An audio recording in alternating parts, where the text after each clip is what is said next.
The valley had always been a place of fear. Even the bravest explorers avoided it. Stories spread across human colonies about dragons that lived there. They were said to attack anyone who entered, breathing fire and scaring away all intruders. Drones sent by scientists never returned, and expeditions often turned back before reaching the heart of the valley. On the maps, it was marked as forbidden. Marcus, a young man from the nearby settlement, had heard the stories all his life. But unlike others, he was not afraid. He was fascinated by the dragons and the valley. He loved adventure, but more than anything he loved to cook. His favorite thing to make was barbecue. The smell of smoked meat sizzling over a fire always made him happy. He wondered if dragons could like the same smells too. Every day Marcus watched the valley from a distance. Its cliffs were tall and jagged, and thick mist often hid the deeper parts. Dragons' shadows sometimes flew over the cliffs, and people whispered that one flap of their wings could crush a man. Most humans wanted nothing to do with them. But Marcus believed that there was a way to meet them without fighting. Maybe dragons were not just dangerous, maybe they could be friends. One morning, the settlement council announced that a small team would explore the valley to gather samples of plants and minerals. Marcus immediately volunteered. His friends laughed. "You want to go into a dragon's lair with nothing but a fire and some meat?" they asked. Marcus smiled. "Maybe food is better than weapons," he said. He packed his cooking tools along with his camping gear. The team arrived at the edge of the valley in the late afternoon. The entrance was narrow, surrounded by rocky cliffs. Dark shadows moved among the trees, and every rustle made the team tense. Marcus felt his heart beat faster, but he stayed calm. He carried a small portable grill and a few ingredients for his first meal. His companions set up tents and checked their scanners for dragon movement.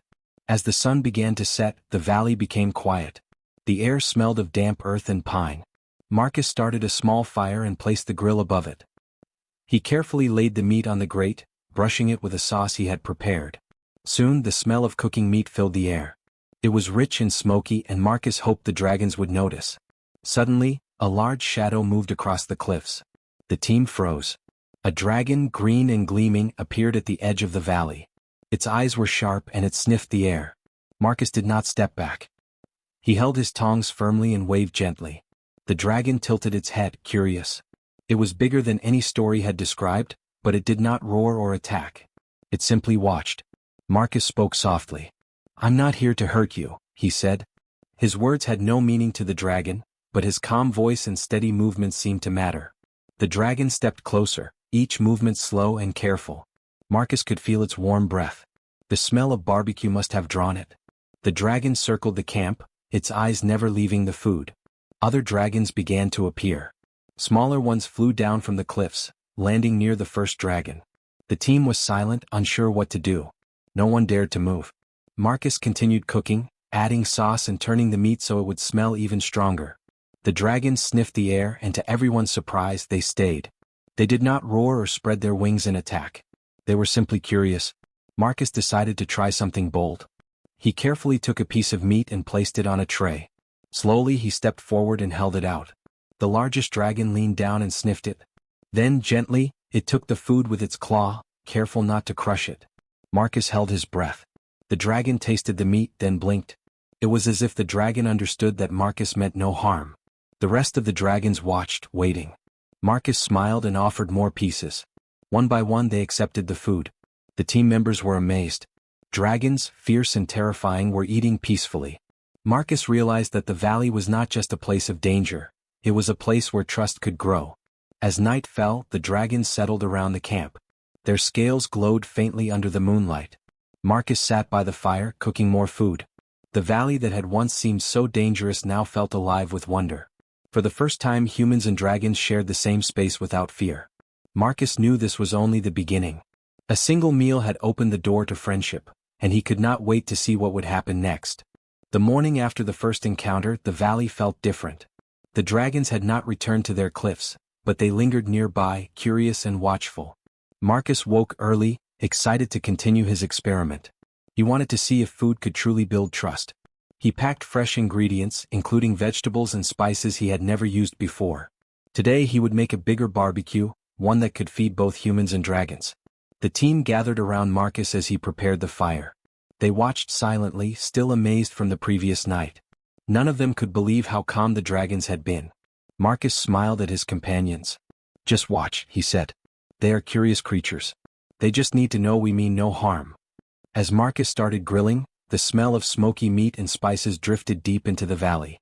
The dragons, who had been resting among the trees, began to stir. The largest dragon, the one who had eaten from Marcus's tray last night, stepped forward first. It sniffed the air, its emerald eyes bright and attentive.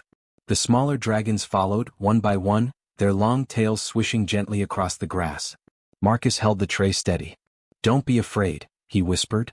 "They won't hurt us if we don't hurt them." The dragons approached slowly, their massive heads low to the ground. The smell of cooking meat seemed to comfort them.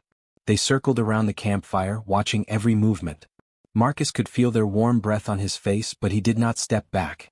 Instead, he placed another piece of meat on the tray and held it out. The largest dragon sniffed it carefully. Then, with surprising gentleness, it picked the piece with its claw. Marcus had learned to be patient. He knew sudden movements could scare the dragons. He waited, holding his breath, until the dragon tasted the meat. The dragon's eyes softened, and it made a low rumbling sound. It was not a roar of anger but a sound of curiosity and approval. The smaller dragons followed, each tasting the meat in turn. They nudged the tray with their snouts, careful not to spill anything. Marcus laughed quietly. "See? They just want to be treated with respect," he said. The team watched in amazement. The dragons, creatures that had once been feared by everyone, were now calm, gentle, and even playful in their curiosity. Marcus decided to try something new. He took a handful of herbs and sprinkled them on the meat, watching the dragons' reactions. The smell made them twitch their noses, then lean closer. One small dragon, green with golden eyes, tried to take the herbs in its mouth, then quickly dropped them as if unsure. Marcus smiled. "It's okay," he said softly. "Try it if you like." Slowly, the dragon tasted the herbs and then nudged Marcus as if asking for more. The team began to understand the dragons better. They were intelligent creatures, capable of understanding patterns and emotions. Marcus realized that the dragons responded not to words or weapons, but to care and patience. A meal, something simple and honest, could build a bridge between species. As the sun rose higher in the sky, more dragons appeared from the deeper parts of the valley. Marcus and the team were no longer afraid. They had learned that dragons were not mindless beasts. They were creatures with curiosity, intelligence, and even taste. The air filled with the sound of soft rumbles and the occasional flap of wings. Marcus continued cooking, adjusting spices and flavors, careful not to overwhelm the dragon's sensitive senses. By midday, the valley was alive with movement. Dragons of all sizes sat near the fire, their eyes fixed on Marcus. Some even leaned close to watch him cook, tilting their heads in fascination. Marcus laughed as he turned meat and vegetables on the grill. The dragons' behavior had changed completely. They were no longer dangerous. Instead, they were companions, observing with interest and patience. The team shared the meal with the dragons, offering pieces of cooked meat, roasted vegetables, and even fruit. The dragons tasted each item slowly, making low sounds of approval. Marcus realized that sharing food had created a bond stronger than fear. In this simple act, humans and dragons had found a way to communicate without words. As the day ended, the dragons settled around the campfire, glowing faintly in the late afternoon light. Marcus sat quietly watching them. He felt a deep sense of accomplishment. What had started as a risky adventure had turned into a moment of connection and understanding. He knew that the valley, once feared as a place of danger, was becoming a place of friendship and learning. Marcus looked at the largest dragon, whose eyes reflected the orange glow of the fire. He smiled and held out another piece of meat. The dragon took it gently, and for a moment, Marcus felt a sense of peace that he had never known. This was just the beginning. The scent of barbecue had changed everything. It had turned fear into trust, danger into friendship, and a forbidden valley into a place of wonder. That night, as the team and dragons rested side by side, Marcus thought about the possibilities. Tomorrow he would try new flavors and ingredients. Maybe the dragons would enjoy vegetables, fruits, or even desserts. The valley, once closed and mysterious, was now open in a way no human had imagined. And it all began with a simple smell, a smoky, delicious smell that had brought two very different species together. The next morning, Marcus woke with excitement. Yesterday had shown him that dragons were curious and gentle when treated with care. Today he wanted to explore that curiosity even further.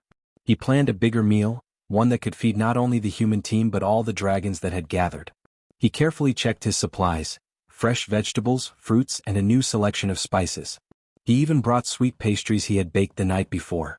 The team was still amazed by the dragon's behavior. They had never imagined that creatures so large and fierce-looking could be calm and friendly. "I never thought I'd see dragons waiting for food instead of attacking us," one team member whispered. Marcus smiled. "They're smart. They respond to kindness and patience." He began setting up the fire and grill, carefully arranging the cooking tools so the dragons could see but not feel threatened.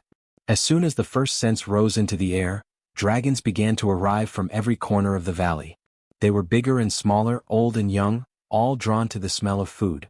Some hovered in the air, wings spread wide, while others landed gracefully near the campfire. Marcus noticed that the smaller dragons were more playful. They nudged each other with their noses and tried to grab bits of food, careful not to make sudden moves. Marcus began cooking slowly, turning meat and vegetables, brushing sauces over the food. He made sure that every movement was calm and predictable so the dragons would not be scared. One by one he placed pieces of food on a tray and held it out. The largest dragon, with shimmering green scales, leaned down first. It sniffed, then carefully tasted the food. A low rumble of pleasure came from its throat. Marcus smiled. It was the sound of approval. The smaller dragons followed, cautiously tasting one item at a time. Marcus noticed that they were paying attention to each other, learning how to eat without frightening the humans or the larger dragons. Some even used their claws gently, touching the tray softly. Marcus laughed quietly. "You are smarter than I thought," he said. The dragons seemed to understand his voice, even if they did not understand the words. They responded to his calm tone and steady hands. Marcus decided to introduce something new. He placed roasted vegetables and sweet fruits on the tray. The dragons sniffed them, hesitant at first. Then, slowly, one of the smaller dragons took a piece of fruit and tasted it. Its eyes brightened, and it made a cheerful sound. Soon, all the dragons were trying the new foods, exploring flavors as carefully as humans might. Marcus felt a sense of wonder. He was sharing a meal not just across species but across worlds, discovering common joy in taste and curiosity. The human team joined in, offering small bites to dragons and sharing their own meals. No one feared the creatures now, instead they felt connection. The dragons even began showing gestures of trust. One dragon lowered its head, allowing Marcus to place a piece of food near its mouth. Another rolled gently on the grass, inviting a playful touch. The largest dragon watched quietly, protective but relaxed. Marcus realized that trust was growing stronger with each shared bite. By midday, the valley felt alive with harmony. Dragons and humans were side by side, sharing space and food. Marcus noticed that the dragons had unique preferences. Some liked smoky meat while others preferred fruits or vegetables. Some even seemed fascinated by pastries, nibbling carefully and making soft rumbling noises. Marcus took notes quietly, thinking about the possibility of creating a guide for human cooks who might meet dragons in the future. The dragons began to offer small gifts of their own. One brought a glowing stone, placing it near the fire. Another nudged a rare herb toward Marcus, as if sharing its treasure. Marcus accepted each gift with respect, understanding that these gestures were a form of communication. He offered more food in return, creating a rhythm of exchange and mutual respect. The human team watched in awe. The valley, once feared as a place of danger, had become a classroom of understanding and friendship. They learned that patience, calmness, and care could transform even the fiercest creatures into companions. Marcus realized that the dragons were not just intelligent, they were capable of emotion and choice. They were not enemies but beings who could be trusted if approached with respect. As the afternoon faded, Marcus cooked one final dish, a mixture of meat, vegetables, and fruits roasted together on the fire. He offered it to the dragons and humans alike. They all tasted it, sharing in the flavor and warmth of the meal. Marcus felt proud and happy. The valley that had once been forbidden now seemed alive with life, curiosity, and connection. That evening, the dragons settled around the campfire, glowing faintly under the stars. Marcus and the team sat with them, sharing stories quietly. The largest dragon lay near Marcus, its head resting on the ground but alert. It made a soft rumble that sounded almost like a sigh of contentment. Marcus realized that food had become a bridge, turning fear into friendship, and the valley into a place of wonder. He thought about tomorrow. There were more ingredients to try, more flavors to explore. Maybe dragons could enjoy spices humans had not yet discovered. Maybe humans could learn from dragons too about the plants and herbs of the valley. Marcus smiled. He had never imagined that a simple meal could change everything.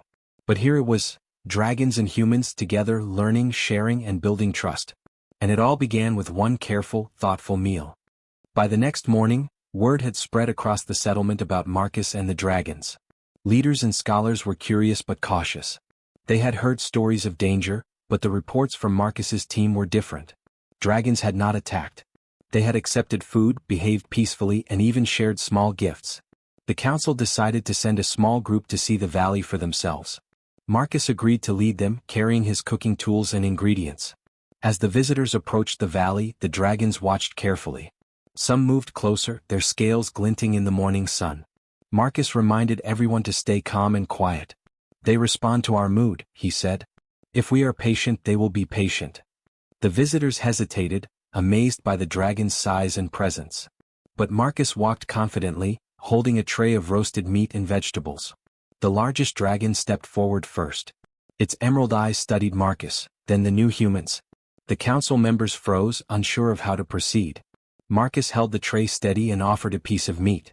The dragon sniffed it, then gently took it. The visitors gasped. It was as if the dragon was telling them, "Do not fear." Encouraged, Marcus invited the council members to place food on trays and offer it to the dragons. Slowly, the dragons began to accept treats from the new humans.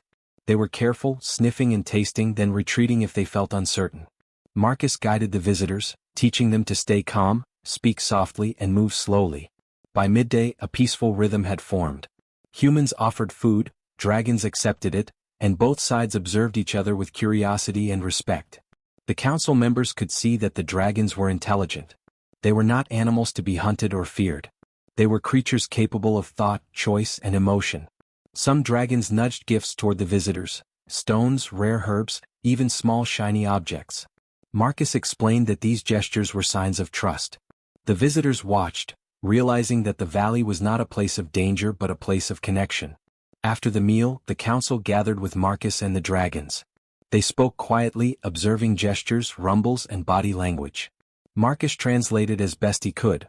The dragons' slow movements, the lowering of their heads, the gentle nudges, all signs of approval and willingness to interact peacefully. The council members were astonished. They had never imagined dragons could communicate in such ways. The largest dragon, older and more majestic than the others, moved closer to Marcus. It lowered its head, resting near his feet. Marcus smiled and gently patted its snout. The dragon rumbled softly, a sound that seemed to express approval. The council members watched in awe. This was a silent agreement, a mutual understanding that humans and dragons could share the valley without fear or harm. Marcus spoke to the council. We must promise to respect their home. We cannot take anything without permission, and we cannot harm them. In return, they are willing to let us explore, study, and learn. The council members nodded. They understood the importance of this trust. It was rare to meet a species so powerful, intelligent, and capable of friendship. A formal agreement was made that afternoon. Humans would visit the valley carefully, always bringing food as a gesture of respect. They would study plants and minerals without disturbing the dragon's habitat. Dragons, in turn, would allow humans to enter certain areas, observe, and learn. It was a partnership built on patience, trust, and shared experience. The valley that had once been forbidden became a place of cooperation. Marcus continued to cook for the dragons, introducing new flavors and combinations. The dragons responded with curiosity, bringing gifts and learning from humans in return. Children from the settlement visited under careful supervision, watching dragons and humans interact peacefully. They learned that respect and kindness could overcome fear. By evening, a celebration had formed around the campfire. Humans and dragons shared food, stories, and gestures of friendship. The largest dragon breathed gentle smoke into the sky, creating glowing patterns in the fading light. The team watched in amazement, understanding that this moment was historic. A valley that had once symbolized danger was now a place of trust and learning. Marcus sat quietly by the fire, smiling. He thought about how a simple act of cooking had opened the door to friendship. One meal had changed everything. The dragons, once feared as fierce predators, had become allies. Humans, once afraid, had learned that understanding and patience could bridge worlds. The valley was no longer forbidden. It was a symbol of cooperation, respect, and hope. As night fell, the dragons curled around the campfire, resting while humans shared quiet conversations. Marcus looked up at the stars, thinking of future meals, new flavors, and continued friendship. The agreement was more than rules. It was a living bond, strengthened by shared meals and mutual respect. In the heart of the valley, humans and dragons had found peace, and Marcus knew this was only the beginning of a new era. After the agreement, the valley was no longer forbidden. Humans and dragons met regularly, sharing meals and learning from each other. Marcus became well known not as a warrior or scientist, but as a chef, the Dragon Barbecue Chef, as some of the younger humans called him. Every visit, he brought new recipes and flavors, and the dragons waited eagerly to see what he would create next. The mornings began with quiet preparation. Marcus would gather fresh ingredients from the settlement and nearby forests. Vegetables, fruits, and meats were carefully chosen. Sometimes he even tried spices he had never used before. The dragons would watch him, circling above or standing nearby. Some of the smaller dragons liked to play while he cooked, rolling on the grass or nudging each other gently. The largest dragon often lay close to the fire, observing quietly, its eyes reflecting curiosity and trust. One day Marcus had an idea. He decided to create a recipe just for dragons. He mixed roasted meats, sweet fruits, and fragrant herbs into a large platter. He added smoky flavors from the fire and tested small amounts to see how the dragons would respond. The dragons sniffed the air, their eyes brightening as the scent reached them. One by one they tasted the food, making low rumbling sounds of approval. Marcus smiled. It was the first recipe designed for both taste and trust. The humans in the team began to participate more actively. They learned from Marcus how to approach the dragons calmly and how to prepare meals that were safe and enjoyable for them. Children from the settlement sometimes helped, carrying small trays of food or sprinkling herbs. The dragons treated the children gently, nudging them softly or lying down so the children could approach safely. The valley became a place of learning not just for science but for friendship and understanding. News of Marcus and the dragons spread to other settlements. Scholars, chefs, and adventurers traveled to the valley to see this unique friendship. Marcus taught visitors how to cook for dragons and explained the importance of patience and respect. The dragons began to recognize new faces, responding with curiosity rather than fear. The valley became a hub for interspecies exchange, a place where humans and dragons could communicate through gestures, sounds, and shared meals. Marcus also learned from the dragons. They showed him plants and herbs he had never seen, some with strange colors or unusual scents. He experimented with these ingredients, creating new dishes that the dragons enjoyed. Sometimes the dragons would gently nudge ingredients toward him, as if offering ideas for new recipes. Marcus realized that this was a partnership. Humans shared food, dragons shared knowledge, and both species learned from each other. One evening during a festival organized in the valley, Marcus prepared a grand meal. The fire glowed brightly, casting warm light across the faces of humans and dragons alike. Children laughed as small dragons played nearby, while the larger dragons watched calmly. Marcus brought out the dishes one by one: roasted meat, vegetables, fruits, and pastries. Each dragon tasted carefully, making low sounds of delight. Humans cheered and shared their own food with the dragons. The largest dragon, whose trust Marcus had earned first, performed a gentle display. It breathed a soft stream of colored smoke into the air, creating patterns like fireworks. Everyone watched in amazement. Marcus realized that this moment showed how far they had come. The valley that was once feared for dragons' attacks had become a place of joy, learning, and celebration. One simple idea, a meal, had created a lasting bond. Marcus thought about the future. He wanted to continue experimenting with flavors, creating new recipes for dragons and humans. He imagined writing a cookbook, sharing knowledge of interspecies cuisine across colonies. Young humans could learn how to communicate with dragons through food, and dragons could teach humans about the plants, herbs, and tastes of their valley. The possibilities were endless. At night, the dragons curled around the fire, glowing faintly under the stars. Marcus sat quietly, reflecting on the journey. What had started as a dangerous valley filled with fear and stories of attacks had become a home of trust and learning. Marcus knew that patience, respect, and a simple act of cooking had changed everything. He felt proud and grateful. From that day forward, the valley became a symbol. It was a place where humans and dragons met as equals, sharing meals, knowledge, and friendship. Marcus continued his role as the Dragon Barbecue Chef, experimenting with flavors and building connections. Visitors learned to approach with care, and the dragons, once feared, were now allies and friends. The valley was alive with life, curiosity, and harmony. Marcus looked at the dragons around him and smiled. "We have come far," he whispered. "And this is just the beginning." The dragons responded with soft rumbles as if agreeing. The valley, once forbidden, had become a place of wonder, a place where humans and dragons could live in peace and learn from each other. And it all began with a simple meal, shared under alien skies, that turned fear into friendship and curiosity into trust.